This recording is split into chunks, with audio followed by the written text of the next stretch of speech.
And we are back on America's Forum. John, you've got an update of great import. That's true, JD. We're going to get to an interview with Michael Rubin from AEI in just a second, but this will be pertinent to that conversation. Just coming out of the Second U.S. Circuit Court of Appeals in New York, a federal appeals court says President Obama, the Obama administration, must publicly disclose its legal justification for using drones to kill U.S. citizens abroad. I'm thinking of Iraq here, but I'm getting confused. Anwar al-Awlaki, the al-Qaeda leader, the American citizen who was killed by a U.S. drone strike. We don't know if they're going to have to do this ahead of any potential strikes or after the fact, but an interesting update and more closer look at the Obama administration's use of drones. That'll be the American equivalent of a fatwa. Of a fatwa, yeah. If they have to do it beforehand, it would be interesting to see how that would work out. But we'll keep our eye on that one as we get on to this story and the interview with Michael Rubin. And we do appreciate it. As you can see, Dick Morris is here with us.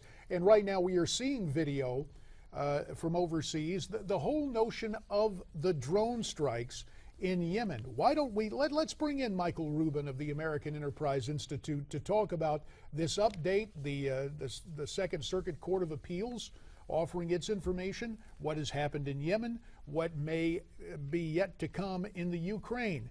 Michael Rubin, welcome to America's Forum.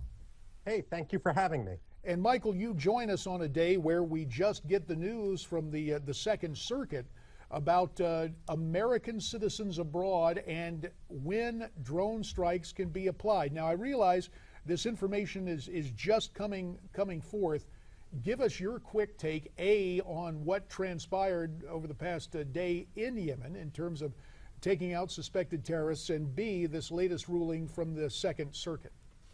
Well, first of all, make no mistake, al-Qaeda has waged war against the United States. They've sworn to destroy the United States, and therefore it makes sense to respond with whatever means and mechanism we have. Now, when it comes to the court, I'm consistent on this also with regard to phone surveillance and so forth. The duty of the court is to review decisions which are made. If you have the court act before in order to give permission, I see that as a violation of separation of powers. The court should never be a decision-making body. It should be a review body to ensure that the Obama administration or whoever is in charge has actually acted properly. So let's amplify that a little bit, Michael. In terms of a constitutional balance of powers, the commander-in-chief makes a military evaluation. It is not for the courts to decide. But do you expect, and I know this is almost playing chess with possible rulings, do you expect this Justice Department to go back in and say, look, we've got the special terrorism courts, we're happy to comply with that? Or given Eric Holder's reputation in private practice, do you expect this administration just to say, okay, we got it, we're going to back off?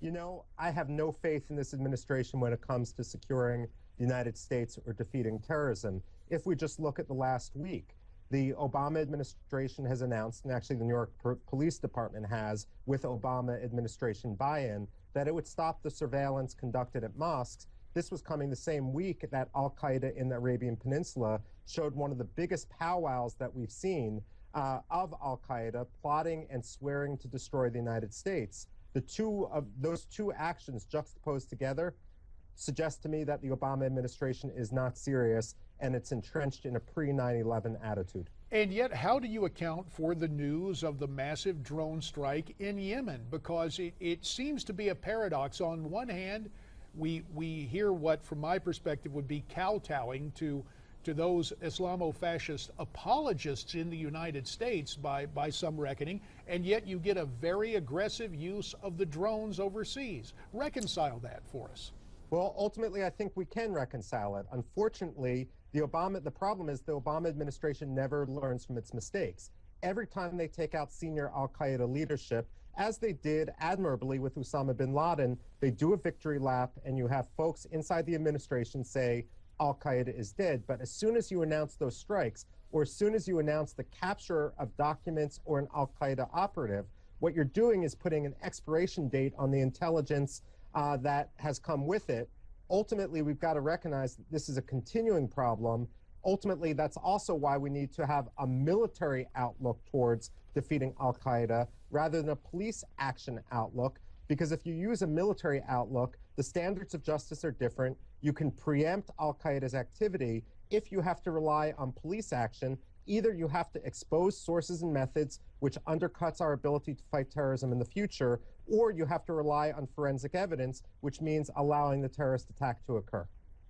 Now, Dick Morris, there is always a political evaluation made, even for something as grave a policy matter as these drone strikes. As you take a look at what appears to me to be a paradox, what is the Obama administration trying to reconcile with political correctness domestically and then a very aggressive approach in the use of drones overseas? Well, first of all, we need to differentiate between use of drones in the United States and use of them abroad. In the United States, I think there should be major restraints on them, major constraints, both in terms of surveillance or any use in enforcement activity. Court order should be required.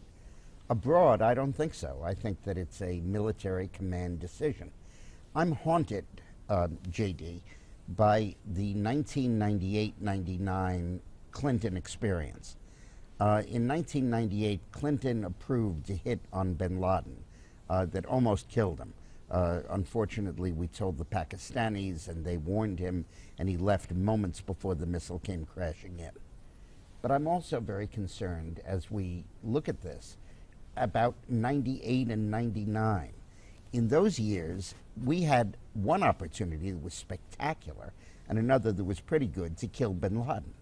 And the one where we really thought we had him, Clinton ordered a stand down, and everybody sagged in their chair, according to the 9/11 Commission, and said if we ever had a chance to kill the guy, this was it. And it turned out that, yeah, he was there, and yeah, he would have been there when the strike hit. The reason Clinton killed the strike, allegedly, was that we'd bombed the Chinese embassy in Bosnia, and he didn't want it to appear we were bomb happy. But in fact, it was because the time that he had tried to kill bin Laden and failed, he was accused of wagging the dog about the Monica Lewinsky trial. And the Republicans said that we didn't know who bin Laden was back then. And nobody took the hit seriously, and they all thought it was just to distract attention from Lewinsky's testimony. This kind of domestic politics cannot and should not get in the way of killing major al-Qaeda leaders. But at the time, and I can recall that being a member of the House, our initial response, especially for that strike, if memory serves, in the Sudan, was to back the president. It was only subsequently we heard talk about hitting an aspirin factory and Yeah. maybe No, the guy was sweeping up, You're up mixing two the strikes places. up. Okay. This wasn't Sudan. This was Afghanistan, and we never hit him. We canceled the strike because of wag the dog fears. The other point is that Mr. Rubin, I think it is, made a great point about expiring our human intelligence. Unless we have a place to capture and interrogate people and store them while we're interrogating them, we won't get any human intelligence. And this goes Drones ultimately extinguish our capacity to get human intelligence as opposed to capturing and interrogating, but we have no place to put them to interrogate them. Bring them into the U.S., they get Miranda rights. Put them abroad in Guantanamo, Obama has a conniption. We've got to have a place where we can interrogate. Well, let's put it to Michael Rubin. In this situation and reconciling domestic politics and the laws of warfare, what should we do, Michael? Keep on keeping on in Gitmo, or is there a third choice, grabbing one of the abandoned bases up in the Aleutian Islands to technically put these guys in Alaska and take them out of the tropical Alaska, they have of, Miranda rights. Yep. Well, what should we do? Well, there's always there's always Thule in Greenland, for example. But look, the fact of the matter is, while we should interrogate them, while we do need human intelligence often comes with having boots on the ground.